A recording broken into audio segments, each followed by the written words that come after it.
Good morning or good evening, wherever you are in the world. I'm Regina Yao. I'm the founder and president of the Pixel Project, and I am moderating the fourth YouTube session of the 10th International Women's Day edition of our Read for Pixels campaign. Now, through Read for Pixels, the Pixel Project is collaborating with 15 award-winning best-selling authors to raise awareness about violence against women and to raise funds for the Pixel Project to keep our efforts to end violence against women alive and kicking, especially in these times, in these difficult times. So we'll be telling you more about the Read for Pixels fundraiser, which has lots and lots and lots of exclusive author goodies a little later. And you can find out more about the Pixel Project and our work if you visit www.thepixelproject.net. Now, we have a very special guest with us today. We are going to do a live discussion and Q&A session with the award-winning horror and dark fantasy author, Angela Slatter. Welcome, Angela. Thank you for asking me, Regina. Yeah, we're so honored to have you today. Now, just to tell you a little bit about Angela. So Angela A.G. Slatter is a multi-award-winning author of 7 novels, 12 short story collections, 5 novellas, 2 books on managing a writing career, and a Hellboy universe comic, which is so cool. I love Hellboy. And her work's been optioned for film and TV, and this is exciting because Angela writes really good stories. And her work has been translated into multiple languages. Now, before we begin, we just want to tell you about some of the goodies that Angela has made available on our Read for Pixels fundraising page. So Angela has generously donated, number one, a signed and personalized first edition hardcover of her latest book, The Cold House, and that's available to one Read for Pixels donor. And the second goodie is one 30-minute video chat with one individual or one group. Could be a writing group, could be your book club, could be, if you're a librarian, it could be your whatever book group you have in the library. Angela will be happy to chat to you or your group about the art and craft of writing, publishing, and books with you on Zoom. So both goodies are available to anyone, anywhere in the world. But it's first come, first served. We're not having an auction or anything. We're using the crowdfunding format. So if you want Angela's goodies, you got to be fast. You have to go to our fundraising page, which Xiaoqin, our producer, has put in the YouTube chat box. Just click on that and you can go there and get your goodies. Now, we've raised $1,170 towards our $5,000 goal so far. So please give generously before the fundraiser ends in April 2026. All funds go towards our work to help end violence against women. Now, if you're watching this on YouTube right now, you will also be able to ask Angela any of your burning questions live. Just make sure that you're logged into your YouTube account so that you can type your questions into the chat box to the right of the YouTube screen. And Xiaoqin, today's producer and chat box moderator, will relay them to me to read out to Angela to answer, and we'll put your questions up on screen as well. So now, the moment we've been waiting for. Over to Angela. Welcome again to Read for Pixels. What will you be reading for us today, Angela? I will be reading from my new book, Forest Darkly, and I will be reading from chapter 2, which I think fulfills the brief. So, don't think you need any preamble. It's still early spring and there's a nip in the air, so I build up the fire in the sitting room. Fenner takes the long sofa. I think it's uncomfortable, but I don't spend my days walking through forests. My aching limbs and tired bones and muscles have become constant companions in recent months, so I take my usual puffy chair. Those and the hot flushes, periodic forgetfulness and the rage, which is spectacular and an all-consuming fury, which comes over with little warning, as it did in the forest this morning, at the slightest frustration of my wishes. I know it's the changing of my life seasons, shifting me to autumn. It happens to us all, women, but I don't have to be happy about it. There are things I do not miss, like the red flux and its attendant pains and risks. No children will come from me, and I might no longer turn heads, and I'm vain enough to have enjoyed that. But there are benefits to passing without notice. I'm not done yet, not with life. I no longer bleed, and my blood is now my own.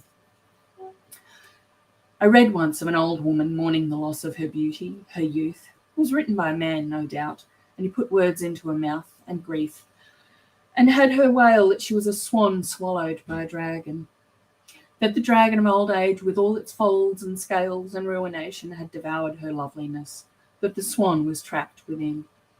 I'll tell you this, I had youth and sufficient looks and the influence that comes with them, yet all are fleeting and ephemeral.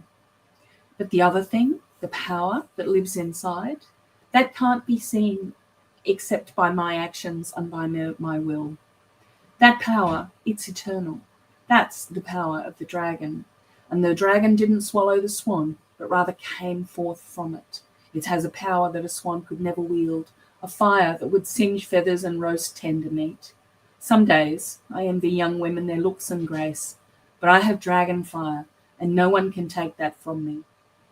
Neither by will, nor time, nor the hand of man, and I know which I'd rather have.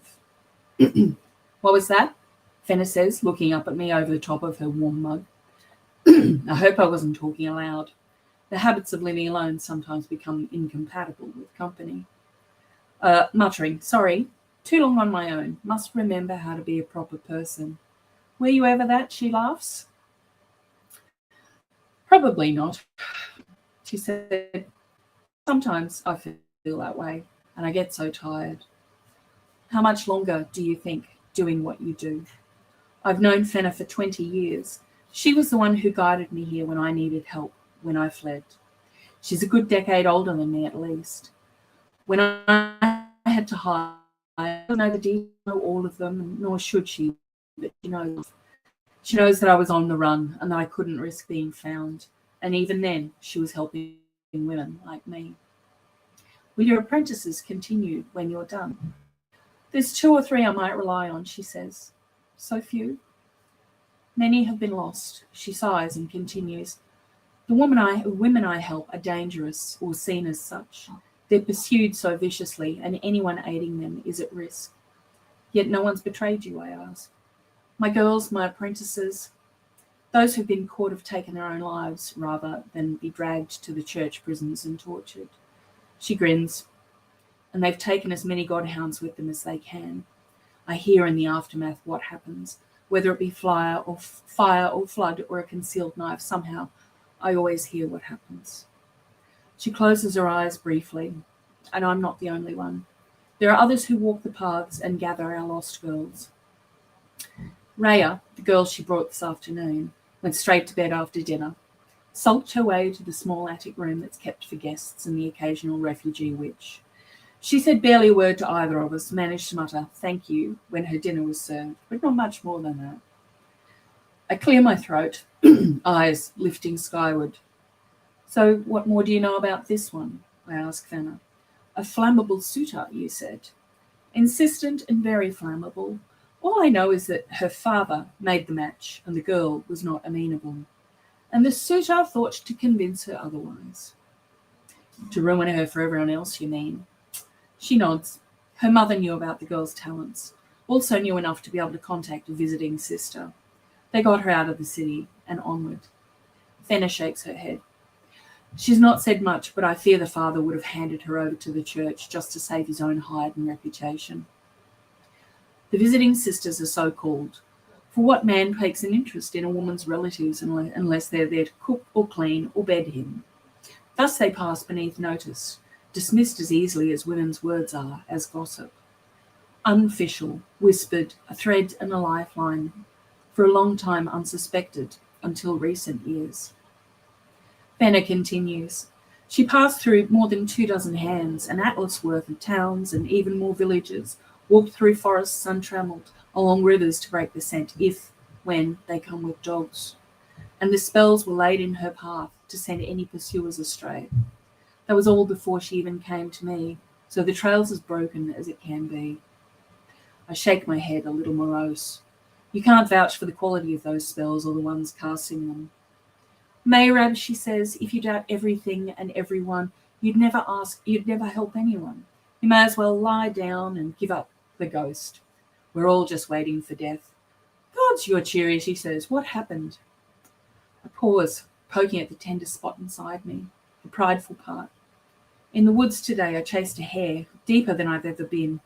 The creature disappeared, but I was caught in a trap. It was cut as a penitence path in the clearing, and it held me like a cobweb holds a fly. So far out, she says, did you see anything or anyone? No, but I felt something, some awareness. How'd you escape? Rage. I thought to try and recarve a part of the path, dig the channel so the magic flowed differently. I threw a tantrum instead and stabbed my dagger into the earth at its centre. Iron, she asks. I nod. Odd, she says, such a place to set a trap. And that hare, was it ordinary or otherwise? I couldn't tell. It didn't seem anything particularly different about it, nothing peculiar, but how can one tell a shifter from its animal shape? The whole point is that they're indistinguishable, so unless you see one mid-change, or can get your hands on it and feel its bones and being, I shrugged. But it moved fast, and I followed longer than I usually would have. I think back to how I felt, to the searing hunger as I ran. Gods, I wanted that damn thing. I wanted to catch it, kill it, a burning desire out of all proportion with anything I've ever felt. So I kept going, and the usual aches and pains didn't stop me. I felt younger. I only realise these things now that I examine them. The arrival of my unexpected guest distracted me from earlier consideration, but if Fenner and Rhea had not been here, would I have given the incident further thought? Would it have just drifted off, the cobweb of memory dissolving? Perhaps, she says, it was something laid long ago, the trap, forgotten and unsprung. Until me. Until you. I can't say. I'll avoid that part of the woods in future, I say. And where's next for you, Fenner? She shakes her head. I think north. There's word that the Darklands have changed. Rumours trickling down that the Leech Lords are gone. Gone in one night, so they whisper. How? Who might have done that? I frown.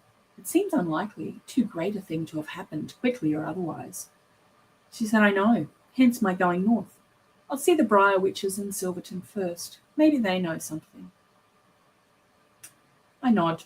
Great ructions in the Darklands, traps in the forest, a new fosterling. The world this morning seemed so simple, hidden here in the woods. Nothing and no one to bother me. Then that damned hare crossing my path. Me filled with the lust of the hunt and the certainty that if I didn't take that creature for the stew pot, then starvation would be upon me. Yes, my snares have been empty. Yes, the offerings from the village have been fewer, but it's the start of spring. There's less need of me. No colds or agues at the moment. Soon, however, birthing will begin, and I'll be called. Hunger is not so close to me. In the cellars are bottles and barrels of preserved food. Starvation is not anywhere near, so why was I so sure? I don't answer these questions. I don't ask these questions. I don't share these questions. I don't need anyone else deciding that living out here is affecting my mind, that aging is taking my faculties so soon. These are my own thoughts, and I'll keep them to myself, at least until I have answers. Oh, well, I say, we're not strangers to strangeness. No, we're not, she sniggers. Speaking of strange, I raise an eyebrow. To the west, there's a kingdom. Years ago, the ruling family was overthrown. All slaughtered, it was thought. But now, Fenner waves a finger at me to make sure I'm listening. Now comes a princess, her face all scarred, claiming to be of the blood. Now comes the princess who was hidden and forgotten. Now comes the one who will claim her throne and restore the family line. And I try so hard not to react. I try to freeze my limbs and my features, to not stiffen in my chair, to gasp or cry out. I try not to show that this has any effect on me, on this day which has been filled with outlandish things. I needn't have bothered. Fenner's not paying attention. She's draining her drink. She'll want another soon. So I force myself upwards and go to the kitchen. Thank you so much, Angela. Everybody, please go get the book. Angela writes really awesome stories. And so now we are going to start the discussion. Before we begin, just a quick reminder, if you have questions for Angela, please do type them into, don't wait till the last minute. Please type them into the chat box and we will intersperse your questions with our discussion questions. So let's get started. Now, Angela, all your books and stories feature memorable female protagonists and supporting characters, ranging from Verity Pathfinder in the Verity Pathfinder trilogy to Mistress Gideon in Of Sorrow and Such, to Mirren O'Malley in All the Murmuring Bones, to Violet Zenner in The Crimson Road. Who or what inspired you to create your female characters? And they're so diverse as well. I just never really found writing about men particularly interesting. And I think their lives are very well explored and ours are not. So I was really lucky in the women that I had around me in my family, my mum and my grandmas, and a lot of aunts and great aunts and cousins who were all very close and helpful. So I thought, I can't be the only person in the world who has that.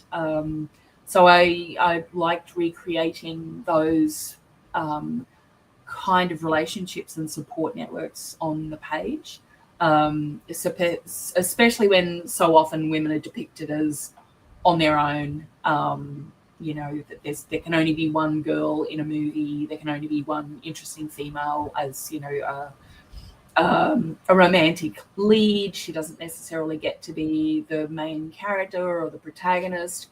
And I just wanted women who were living their own lives in my stories. So I try and have, a range of, explore a range of ages as well, because Mayrab in A Forest Darkly, she's in her 50s and it's my grumpy menopausal witch in the woods book, because that's kind of where I am in my life now. But my previous characters, I've been that age. I have been that uncertain, seeking 18-year-old. I've been, the slightly grumpier 30-year-old, more certain about what I want. So I'm trying to explore life questions and the places where women find themselves on their journey. Yeah, and the funny thing is, when you're talking about that, I just remembered this meme that's been going around, and someone was complaining. They said, "Why do we have 16-year-olds saving the world in books? Can't we have someone who's a mum who's 42 years old, sick of everyone's nonsense, and let her save the world because she'll probably do it and It'll be done efficiently. It'll be done with a lot of swearing, but it'll be managed properly." And I saw a thing a while ago. I think it was a bunch of actresses in the actress studio, and it might have been Reese Witherspoon just saying, if in a crisis, have you ever turned to a man and said, "What do we do now?" You don't. You want it fixed. You don't want it blown up. So, you talked about, only one girl or one woman in a lot of stories. And that got me thinking, it seems that horror as a genre in both modern and folk storytelling has traditionally not been kind to female figures and characters, especially in terms of female stereotypes and tropes. So women are portrayed as everything from murderers like Lizzie Borden and Dracula's Handmaidens to victims. We've all seen countless horror movies that can attest to that. How do you work around, and you talked a bit about this, but how else do you work around to subvert these stereotypes to create your female characters, because they do have agency in dealing with the world and the horrors around them, including sexism, including situations that involve sexism, misogyny, and violence against women.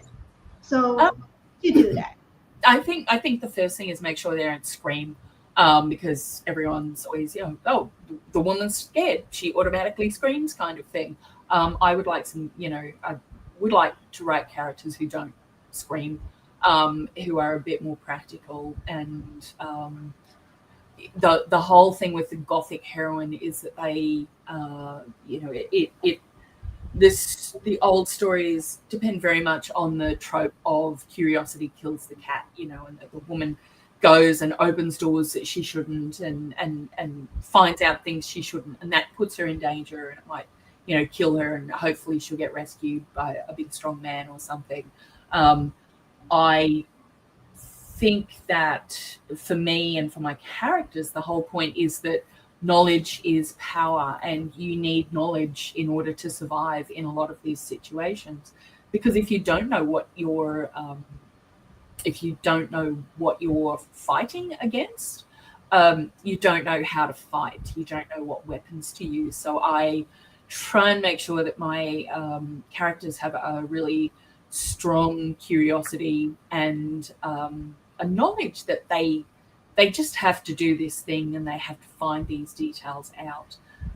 Because I think that's life. Do your research. It helps you survive. It helps you get out alive. So that's one of those things. I don't have my female characters being rescued by men. Sometimes they are there as helpers, but not there as I'll just, I'm in a terrible situation, I'll just wait around for a big strong guy to come and get me.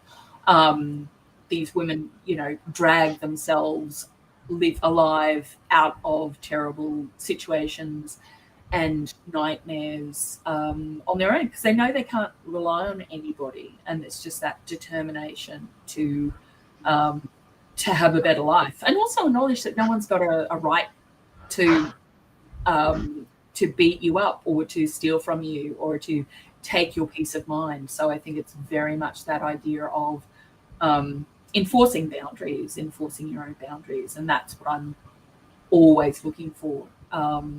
I had someone ask if I was ever going to write a good male character in my novels, and I went, wait a minute. Every one of my novels has a decent, helpful male character who's not an asshole. And I think what she was after was, the hulking romantic lead, rather than a man who's there as a helper. So someone to rescue her. Well, there's not a lot of those around, let's be honest. So you have to self-rescuing princess. That's kind of what I'm going for in my work. This sort of reminds me of, what someone observed about Alien. So Sigourney Weaver, the little girl, and the cat survived. Yep. But the men didn't, because they didn't want to listen to a woman. Yep. So, yes. That it's, okay, fine, you're not going to listen to me. I'm just going to make sure me, the kid, and the cat survive. Yeah. The non-problematic ones, Because if we stay with you guys, you're just going to leave the toilet seat up on the spaceship and it'll all be inconvenient. So you mentioned, talking about women of all ages. And, I've noticed in many of your books, relationships between women, whether it's familial or friendship-based or allies, or, their work, or they're working together as sort of colleagues. This is one of the key components of your work. It stands as key features of your work. And it's a great thing to have, because positive depictions of female friendships, allyship, and sisterhood isn't usually at the forefront of horror books. So what are the challenges of writing about female friendships, allyships, and sisterhood in horror? And why do you think positive takes on these relationships are still not very common in the genre? I think I have my PhD in fairy tales and my master's as well. One of the things that I looked at was female agency, and some of the reading I did made comments that the in fairy tales, which I do regard as the first horror stories, so that's where a lot of that starts. Those horrific ideals come from there. There aren't positive female role models. The only one that you might be able to aspire to be is the fairy godmother, and fairy godmothers don't exist. So it's, all you can hope to be in those stories is the chosen girl who gets chosen by the prince. and there's a reason they don't write, what happens after the happily ever after kind of thing, because it's not filled with happy things. So I think for me, it's very much about reassessing what makes a happy life, instead of just thinking, oh, well, I have to have the marriage and the 2.5 kids and the mortgage and this sort of thing that everyone else has. That not everyone wants that. So work out what you want in your life. And I think I do that with my characters as well, that, work out what you want in life and don't regard other women as your competition, because I think that's always a starting point that we come from, is that women regard others as competition, and you know what, they're probably not. They probably don't want your husband/boyfriend. They've got enough problems of their own, quite frankly, that don't need yours.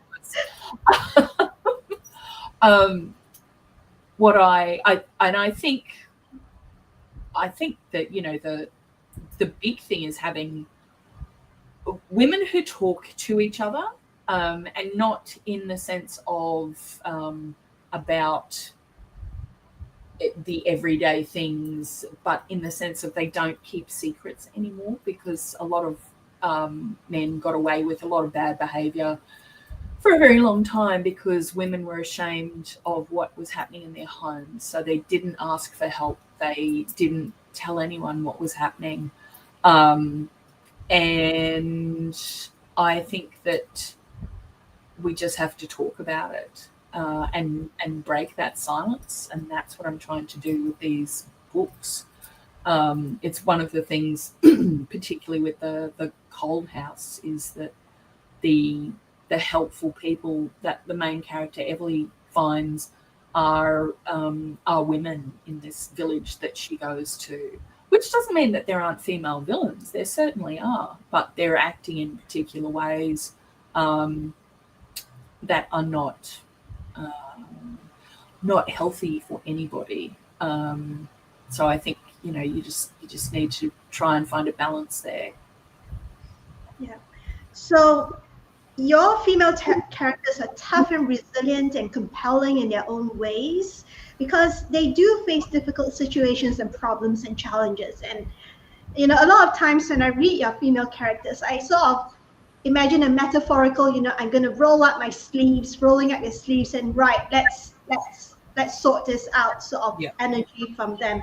Whether it comes early or eventually, they always step up. But this isn't always seen in a positive light by readers. So when you write, do you ever feel pressured by gender and cultural expectations to make your female characters relatable and likable? No, every time.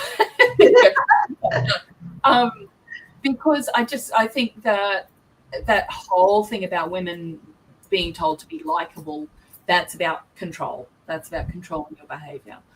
So I am writing characters who are decidedly uncontrollable, unlikable, because they, just because you're unlikable doesn't mean you're doing the wrong thing. It just means that you're not looking after someone else's comfort zone, kind of thing. When I was writing The Path of Thorns, I have Asha, who, some readers said she was unlikable. And then I have another character, Lunid, who, when they first meet, it's very antagonistic. And a lot of that's because of Lunid's, is trying to remain in a very traditional female shape of being pleasing, and that she thinks she'll find her place in the world and her security as either the mistress or the wife of a man, kind of thing. That's not what Asha has ever done. And in the end, Asha ends up helping Lunid escape from her situation. And, they bicker, but, one of them says, I think you're the worst best friend I've ever had. So, and kind of thing. So they're not concerned with being likable to the outside world. They're concerned with, am I a good friend? Am I a good person to the people around me who need help and who care for me? So I don't think nice, likable characters are especially interesting. I think with your characters, make them unlikable, but that makes them interesting. You want to know why they're like they are. You want to know, you want to know what their experiences are that you can relate to. And I think that's the essence of a really interesting character, is getting the reader to continue along with a character who may not be traditionally likable, but they're interesting, they're fascinating, and they're engaging. So that's the challenge for me as a writer. But I have never worried about writing a likable character. So before we move on to the next segment of our discussion, we have a question from the audience. So Misty306 is one of our regulars, and she attends all our live streams. And she has a question. I realize that Australian authors are willing to write more daring fantasy stories in tandem with Christoph, Nix, and Wilkins. Is there something we don't know about Australia? I think the fact that we have more dangerous animals here than anywhere else, more dangerous snakes and spiders, and you could encounter death at any moment when you're trying to hang the washing out. Just makes it a bit different. So that could be it. Yeah. All right. And Missy had a second question. All fantasy readers can't get enough of your books, but who and what have you been reading? Oh, what haven't I been reading? I actually read The Burial Tide last week by Neil Sharpson, which is a kind of horror selkie novel, which was just amazing. Fantastic pace, great characters, really, really enjoyable reuse of selkie mythology. I read, to give a quote, Andrea Ames's A Tangled Magic, which was great fun. And I think Annie Neubauer's short story collection, You Have to Let Them Bleed. And it was another short story collection by Gwendolyn Kister, A Place of Her Own, I think. I will try and get the titles later because I have a lot going on in my head at the moment. So I have been sort of, that's a bit of my reading at the moment, but I'm also editing projects of my own and ones for my last two clients. So I'm never reading as much as I would like, but that's what I'm reading at the moment. Well, you've just given, Misty is a librarian, so you've just given her some ideas, I think, to what to say. Okay, so let's, you've mentioned the men in your stories, right? So let's talk about male characters. In your books, as well as across the horror and dark fantasy genres. So do you think reframing how stories describe men away from hostile and toxic stereotypes and towards complexity and even vulnerability can be one of the ways that horror and other speculative fiction writers can break away from toxic tropes that promote toxic masculinity and the dehumanization of women? Definitely. And it's one of the reasons I write my characters the way I do, because I learned so much in my life from books and about how to be as a person and how to treat others. So I think that what I'm doing, people might just think, oh, it's just a fantasy book. Well, maybe it's just a fantasy book, but I think we can become what we read and we learn to be better. So, I have a lot of male friends who are really decent human beings. I have male relatives who are decent human beings, and they're, their first instinct is not to just be a knee-jerk asshole, and sort of saying, oh, why are you complaining, why are you this, why are you that. I have one friend who the moment he starts to feel angry or grumpy about something woman says, he's kind of set a little alert in his brain that says, no, hang on, why am I getting like this? And he said, invariably, I find, I look at why I've been feeling this way, and invariably it's because I've got this patterning, this coding in my head for what men are meant to be like. So when you see men actively trying to change in a better way, to not just have knee-jerk reactions, which are sexist and patriarchal, that gives me hope. And I think it's also important with those characters.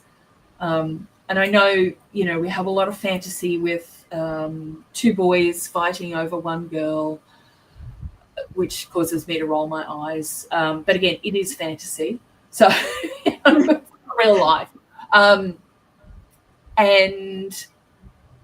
we know that the fantasy boyfriend doesn't exist, I think. So there's also a thing about women's expectations, because we also get taught some pretty terrible ideas about how men should be. They should be strong, they should be this, they should be that. Well, I would actually like to see men crying a bit more when they're kids and adults, rather than being told, no, don't cry, don't be a girl, because that's really toxic. Just, I think Jamila said that men aren't taught to be men, they're taught not to be girls. So they're taught that there's something wrong with female characteristics. So one of the things I'm trying to do with my books, like as China Miable says, he's not trying to smuggle communism in with his books. I'm not trying to smuggle, feminism in so someone becomes, oh no, I'm a feminist. I just think you should be, I'm showing other models for how to be. And you learn things without knowing that you're learning it. So hopefully, well, maybe I am smuggling in feminism. So. And that's a good thing. It's a really good thing, because we're all stewing in, we're all marinating in the stew of patriarchy, and that's everyone has got some internalized socialization that we've all got to work on. Men and women and non-binary people, everyone's got something, because that's the system we're born into. So we've just got to, like your friend, when you described how your friend regulates his emotions, that sort of put me in mind of Mr. Rogers. Yes. And he always talked about teaching children emotional regulation. And the kicker is, if you think about it, most parents don't know how to do that, because they themselves can't emotionally regulate. They're not taught that. And if some people think, oh, emotional regulation is like how we teach men not to cry and all that, but that's not it. That's like making sure you know how to manage your emotions, not suppress them to the point where you explode in violence. And we need to teach everybody that, so that that I think teaching everybody that alone should stop a few wars from ever happening. Okay. So let's talk about horror as a genre. So horror as a genre can reflect, and it can be seen as a genre that reflects and addresses the deepest fears of culture and society. For example, much has been made about how zombie movies are social commentary on everything from consumerism to politics. We could say that the genre also reflects deep-seated misogyny and sexism of the patriarchy, in that horror stories commonly feature some sort of violence against women. Now, rape, incest, domestic violence, and other forms of violence against women are very common in horror, and consent is often absent. Indeed, the violation of a woman's boundaries can be said to be a convenient device for inducing and heightening feelings of dread and terror in the reader or the viewer. Do you think consent is an issue that horror writers have started tackling successfully in recent years? And what can horror writers do to include consent in their stories?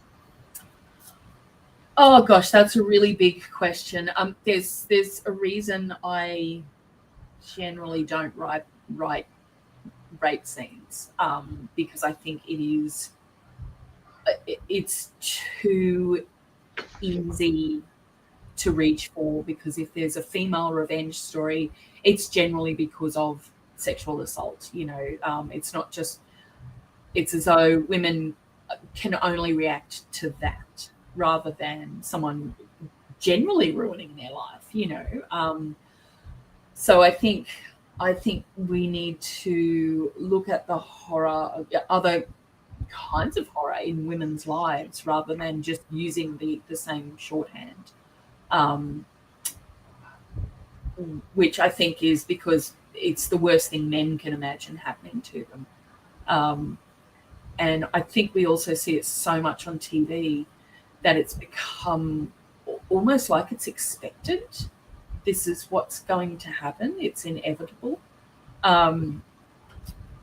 So I think, like, for me, the horrors that I'm trying to have my characters work with are things like being lied to, having your life as a complete falsity because you've trusted someone. Yeah, generally, I'm really not sure how to answer that question anymore, because I think it's just huge. It's absolutely huge. And what's interesting is when we talk to different horror authors, they all have different ideas. Yeah. And maybe we should sit all of you down, all of the group of Pixels authors who write horror down and go, right, let's do this mini handbook of, what authors can, horror authors can do to sort of tackle the issue of consent, because a lot of horror, it's not just rape and sexual assault, Yeah. right? It's a whole consent is about everything. You don't touch someone without consent. You don't take their thing without consent. Yeah. And Brandon Sanderson, whom we hosted a few years back, said that the way he taught his boys consent is, while they're playing, and if they're tickling each other and one of them says, stop, I don't want to do it anymore, just stop. You're not, just don't do it. If someone says, don't touch me, whatever, don't do it. So, with the whole consent thing in horror, it just seems like someone's consent is violated frequently in stories, and then that's where the story begins.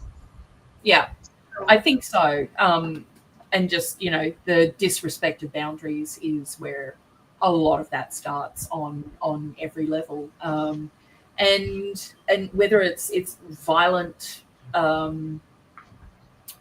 disregard for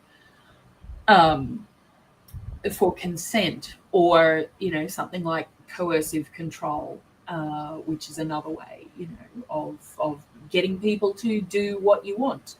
And if it's not enthusiastic consent to anything, then it's not actually consent. So here's a fun question. So have you heard of the Staunch Prize, which goes to a thriller in which no woman is beaten, stalked, sexually exploited, raped, or murdered, and that existed for a short time, but it proved through their winners that it is possible to write such a book within their genres.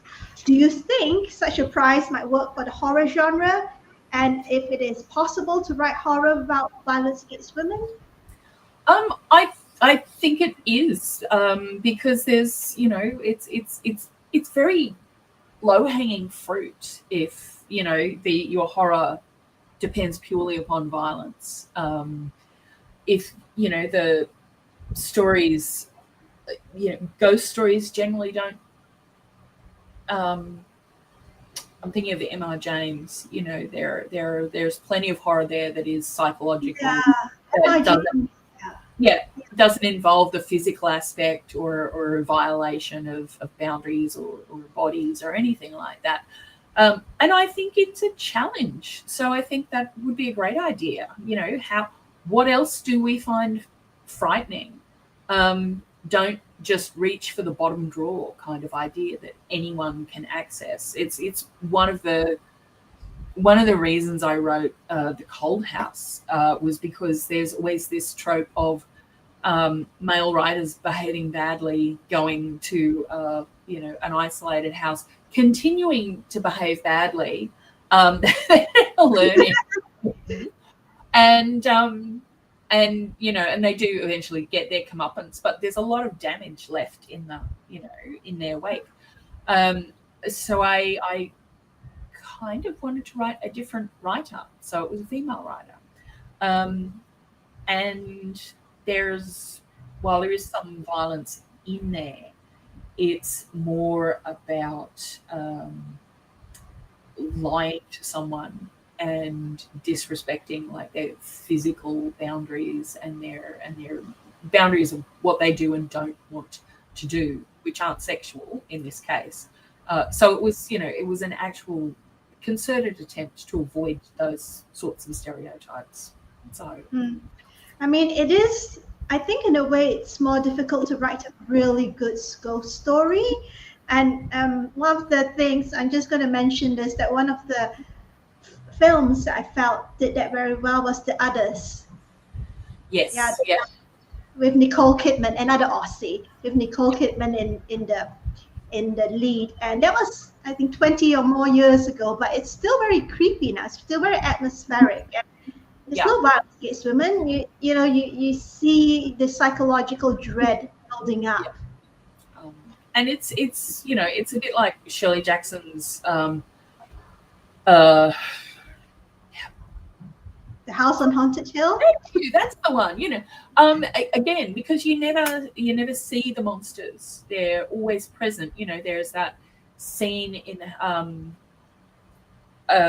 of Hill House where there's the knocking at the door, the banging at the door, and the characters who are inside the room can see the door moving and sort of curving out under the force of these blows, but they never know what it is, and you never see anything apart from the end result of whatever this creature is doing. That's terrifying, because I think there's something that pushes us to go and open the door, to go down the basement stairs, even though just get out of there. And that would be, sensible horror movie kind of thing. That's more terrifying than seeing things and knowing what it is, I think. It's the horror and the mystery of the unknown. Yeah. Because if it's unknown, we don't know how to deal with it. That's exactly it. If you can't see it, if you don't know it's a vampire, then you can't use or stake on it. If you don't know it's a werewolf, then you can't use silver bullets. All of the things that we have built up in our repertoire of mythological solutions. If you can't see the thing, you don't know what to do about it. So how do you survive? So I'm just going to pause here to tell everybody, if you have any questions for Angela, we're down to our last 3 questions here for the discussion, and we're going to be wrapping up pretty soon. So if you have any burning questions for Angela, please do type them out in the YouTube chat box, and we will get them to Angela to answer before we all say, toodles for the rest of the day.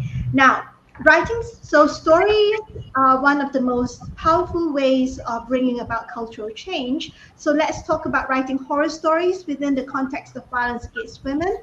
So can you share some tips and suggestions for portraying female characters in horror who have experienced some form of violence against women, be it domestic violence or sexual abuse, without reducing them to the sum of their trauma? Oh gosh, I think people are more than their trauma, and we're all dealing with something, every day. But the very fact, I think, that people get up and you still get out of bed, even though some days you don't want to. You have to keep going, is just such a triumph of the human spirit. And I think if you can show characters doing that rather than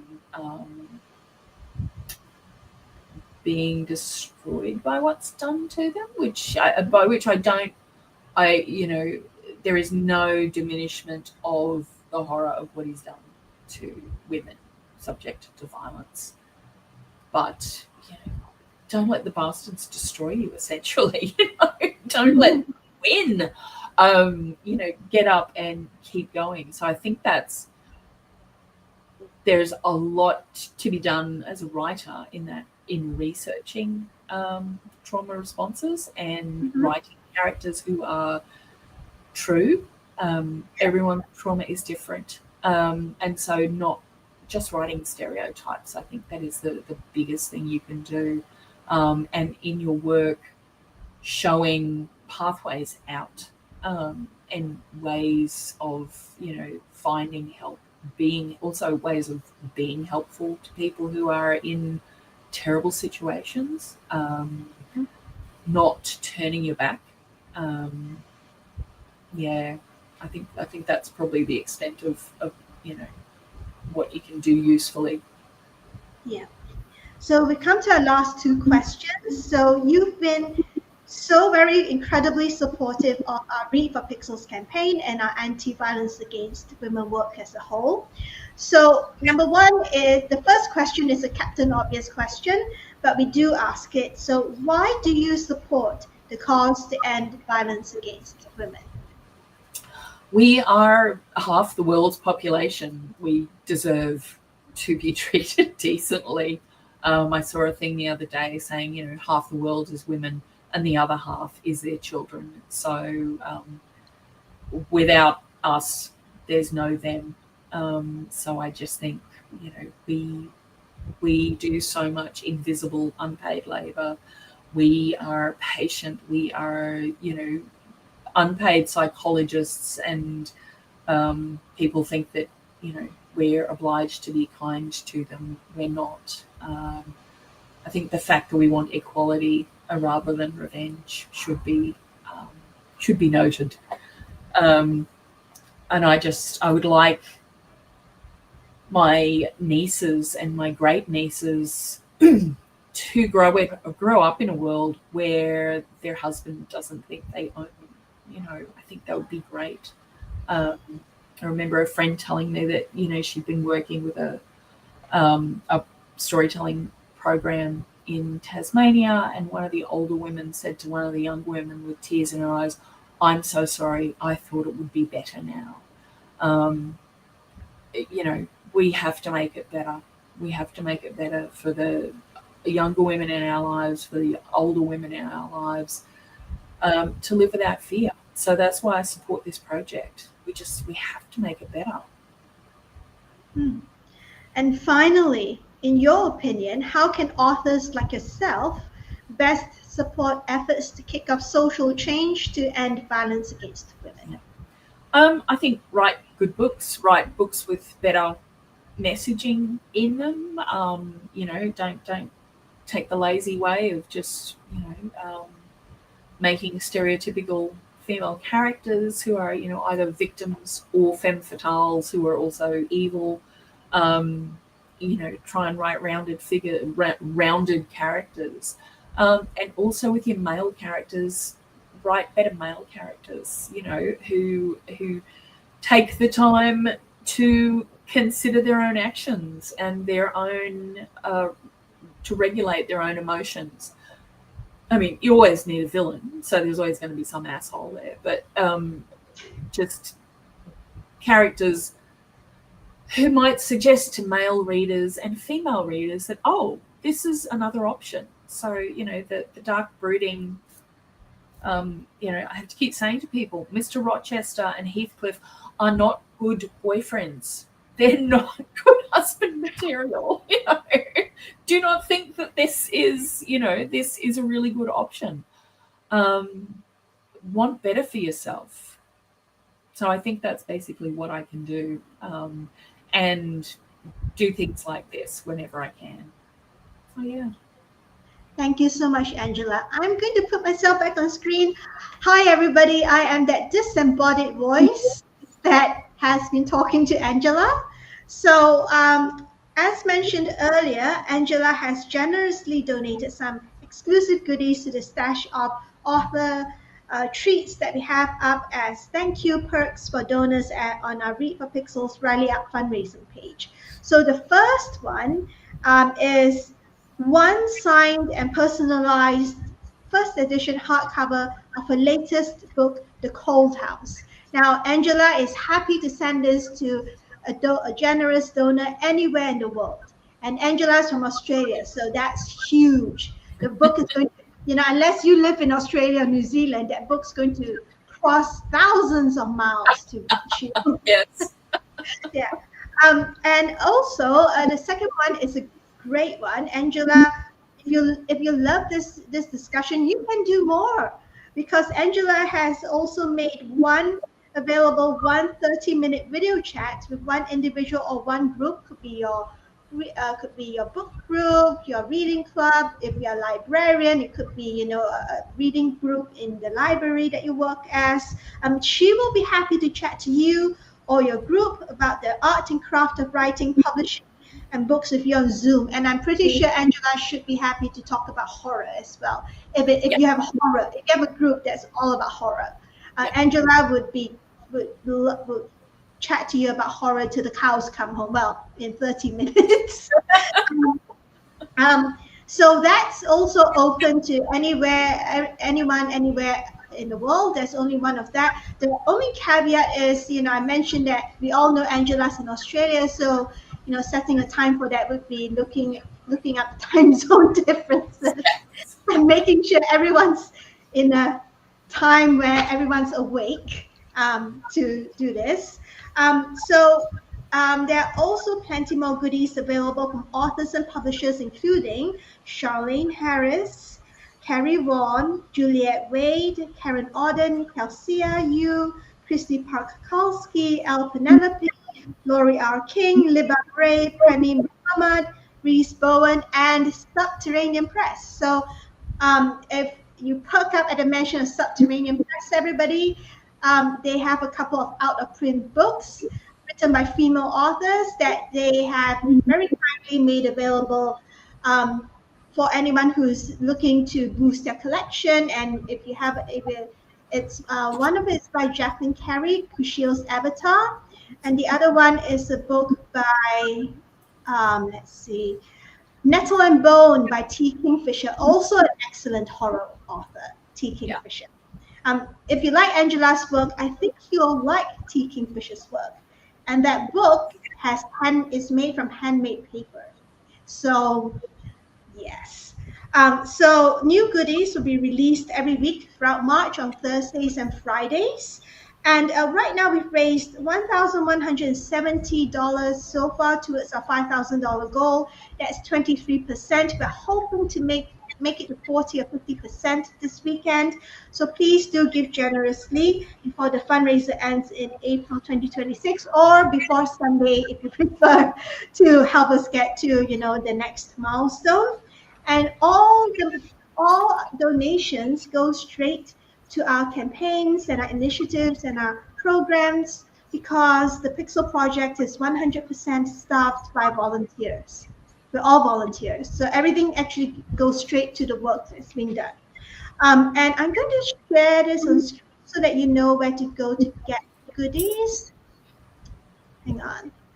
All right, so you can donate for goodies by Rally Up. You go to tinyurl.com/authorp Rally Up IWD 2026. This is case sensitive, everybody, and so do make sure to take that accurately. Or alternatively, Xiaoxin, today's producer, has put the link up in the chat box. You can click on that to click on that.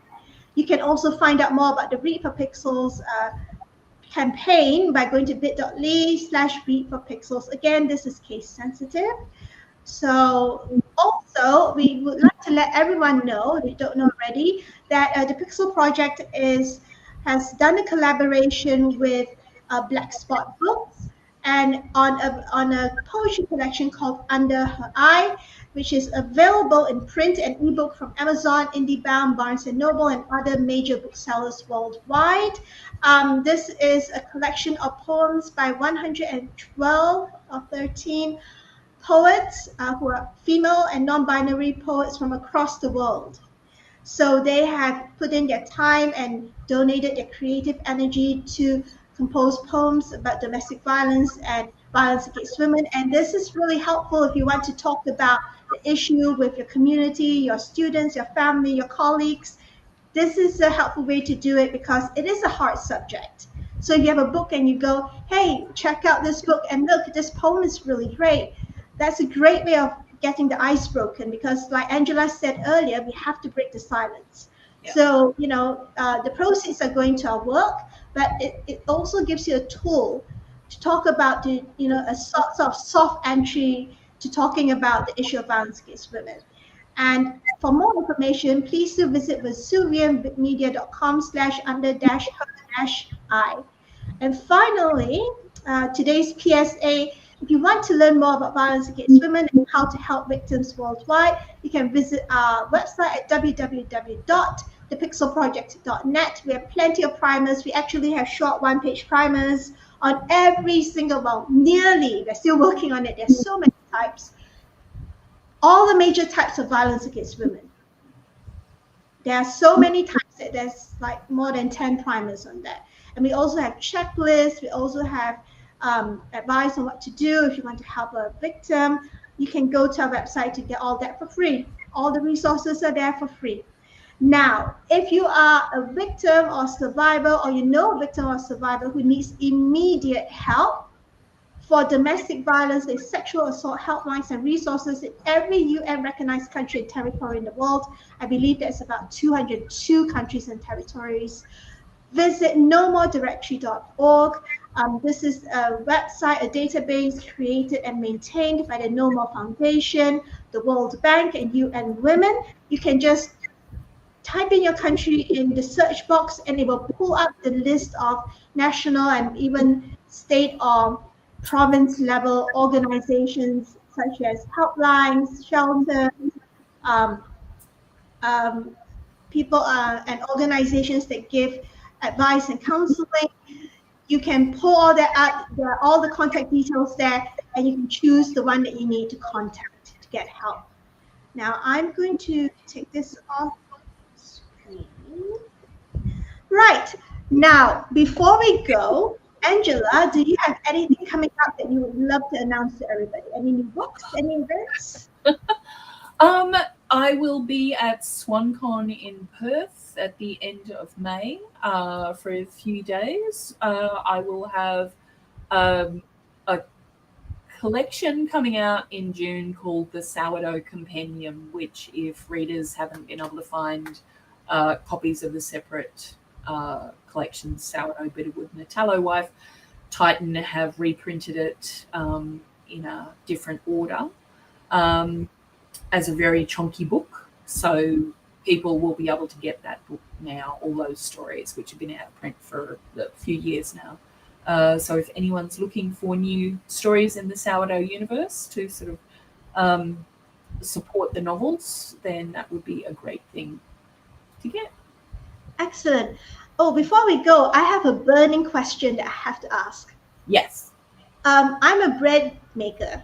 I love baking bread, including sourdough, but I have to know, why do you call it the Sourdough universe? Well, it was because the first story I wrote was called Sourdough, which was about a baker, a young woman who was a baker. And then I just started using that to refer to it. But I think I think it's kind of appropriate, that whole idea of sourdough starter, this is the place where it all began. So it's, that whole, something that grew and grew on its own. Oh, believe you me, sourdough starters, they can explode as well. Don't ask me how I know. It's like the otherworldly creature in the jar. Well, that's kind of how these stories have been for me. It started off as one story and now it's 6 books, 3 novellas and 3 collections. So yeah, it's grown. It's the literary equivalent of a very healthy and bubbling sourdough starter. Okay, so everybody, thank you for being joining us today. Just to let you know, if you want to share this session with your friends who couldn't make it, YouTube will be processing this and will be archiving this at this very link that you're watching it at. So come back in an hour. They should have finished processing it there, and then you can share this exact link that you're watching it at with your friends and family.